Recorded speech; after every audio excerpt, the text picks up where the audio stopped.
Europe 1. Et 48 heures après le casse du siècle au Louvre, c'est toujours la sidération. Oui, comment le plus grand musée du monde a-t-il pu être cambriolé si facilement? C'est la question que se posent de nombreux Français. 2 enquêtes ont été ouvertes, dont une demandée par la ministre de la Culture, Rachida Dati, pour comprendre ce qu'il s'est passé dimanche matin.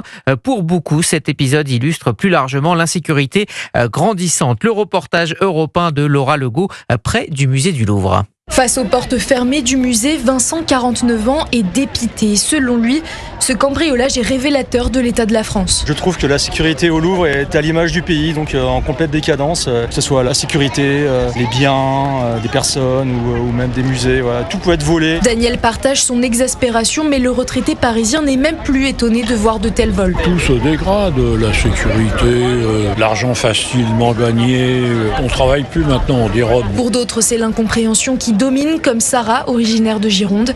Elle dénonce une banalisation de la délinquance. C'est quand même assez choquant de voir qu'aujourd'hui, on n'a peur de rien. Que les voyous, ils osent des choses qu'ils ne faisaient pas avant. La mère de famille souhaite que les pouvoirs publics s'attaquent enfin au problème de l'insécurité. Je pense qu'ils n'investissent plus du tout dans la sécurité. On a quand même des problèmes d'ordre sécuritaire un peu partout en France et qu'on ne trouve pas de solution. Donc si on ne met pas plus d'effectifs, je pense qu'on n'y arrivera pas non plus. Tous expriment une profonde lassitude et ils espèrent que les auteurs du vol seront fermement condamnés. Laura Legault.